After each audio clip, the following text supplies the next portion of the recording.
incredible sister who taught me so much. And tonight we are honored to asked to come forward Palestinian activist and professor who has been under attack for speaking out against anti-Arab discrimination. We honor her for helping to facilitate greater understanding of the unjust abuses that the people of Palestine and the Palestinian diaspora have had to endure due to the decades of occupation. We want to honor tonight our sister Rabab Abdulhadi, the Lucius Welfare Community Organizing Leader. So Rabab, would you come forward?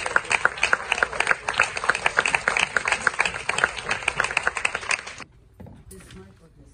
That was your mic. The podium. Okay. Yes. Thank you, Rosemary.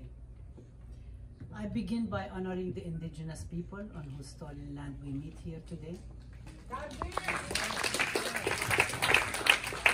And the spirit of ancestors who are with us today. I'm really honored. You cannot believe how honored I am. Because I come here and this is where I grew. This is where I became an activist. In the spaces in Harlem, in Brooklyn, at Harriet Tubman High School, at Casa de las Americas, at various spaces that we've had all these events, and we were welcomed as Palestinians.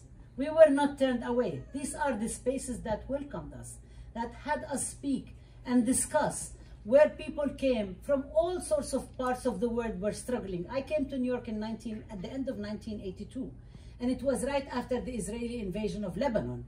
And one of the first groups I met was people who were involved with the November 29th Coalition for Palestine, named after the International Day of Solidarity with the people of Palestine, November 29th, named after the United Nations partition of Palestine in 1947, after which Israel was founded. Almost 1 million Palestinians were dispossessed and displaced, and the occupation colonization continued. In 1982, I came to learn from people who were organizing here. I've met people, some of which who have passed on, like Reverend Pastor Lucius Walker, Ilan Bebrath, Samori Marksman, Queen Mother Moore, people who were every single day at everywhere around Palestinian organizations, at demonstrations. I've met people who were struggling for Haiti. I met people who were struggling against the occupation of Grenada, the US occupation of Grenada. It immediately happened right after the Israeli occupation of Lebanon, right? There were people from Cuba. There were people from Namibia, from South Africa, Angola, and always we went and met at 1199. We met at Martin Luther King School. We met at Casa de las Americas. This is where the people came together. From singers like Roy Brand to Seshaba singers, you know all the people who were there. Reverend Kirkpatrick. Do people remember Reverend Kirkpatrick? Do people remember him? These people have been around all the time and they taught us. And also my sister Rosemary Mealy, who was the UN representative of the National Alliance of Third World Journalists. Sam Anderson, who was one of the founder of SNCC, and last week we were actually in North Carolina. We visited Shaw University, from which Reverend Lucius Walker graduated. We visited where SNCC organized. We went to the site of the Greensboro massacre. We went to the site of the lunch counters at Woolworth, where the students sat down and said, we will boycott until justice is achieved. We will boycott, we will resist. We tried to go to the Lumbi indigenous community, which fought the clans and defeated them. And the reason I'm mentioning all of this stuff is that the attacks now are really strong against us. White supremacy is rampant. And it's not only coming from the White House. It's coming from all quarters, from the administration, from Congress, from different places. But we are making achievements. Things are changing. The tide is turning. We as Palestinians sometimes are the barometer, because we tend to be the weakest link, according to the US administration, that they think if they attack us, they can go and attack everybody else. They've tried again and again.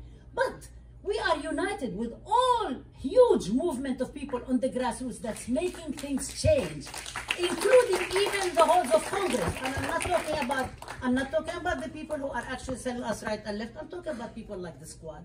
I'm talking about Elijah Cummings. I'm talking about people who are questioning day in and day out and actually being vilified and smeared by the likes of somebody who has never read a book. Yes. I mean, and this is why we are attacked in the academy, because we are doing something very dangerous. We are still continuing the same legacy that our ancestors have started of decolonizing the mind, of speaking truth to power, of speaking what we are doing, what we are supposed to do. And we are educating and we are organizing. We don't do one without the other. And we don't only do online organizing, we do organizing face to face. We meet with people, we come every single day. And no matter how much they smear, no matter how many death threats we receive, and I've received my share, no matter how much they try to shut down our programs, no matter how much they try to silence us, no matter how much they try to exceptionalize Palestine and make it separate, we say no. We are part and parcel of the movement for justice all over the world, for national liberation, for human rights, for questions of equity and labor fairness, for health care for all, for free education, for housing over our heads, for ending the prison industrial complex, for dividing justice with everybody, for stopping police brutality and holding people accountable. This is what we are part of. We are part of something called the indivisibility of justice. We're not going away. We are here. We will continue struggling, inspired by all of you, inspired by Reverend Lucius Walker, inspired by the people who are organizing IFCO, Pastors for Peace. Lucius Walker said that he is inspired by the Jesus of justice.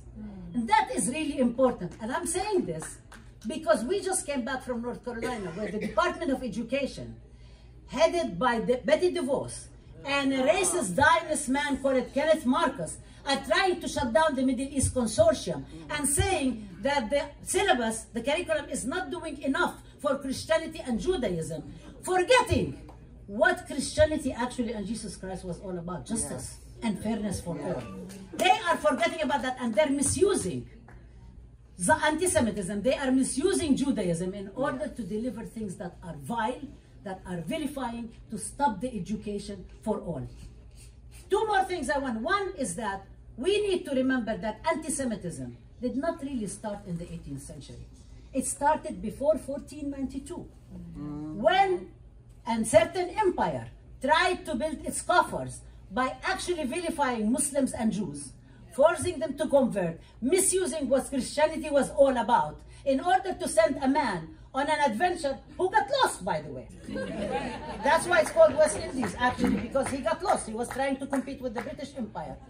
And there is a connection between 1492 and the genocide of the indigenous populations here, and the kidnapping and the enslavement of people from Africa, and Islamophobia and anti-Semitism. And we really need to remember this, that there were times when people lived together and fought together and survived together. And the Zionist garbage about Muslims and Arabs and Jews fighting from time immemorial is not true. It's actually infactual, exactly the same stuff that's coming from the White House. So we are here, inspired by Lucius Walker, commemorating his memory, talking about his resting in power and staying with us as well as the rest of our ancestors. We're not going away. We're fighting with all of you. Thank you all for having me here. Thank you all for having us. Free Palestine, free all, justice for everyone. Thank you.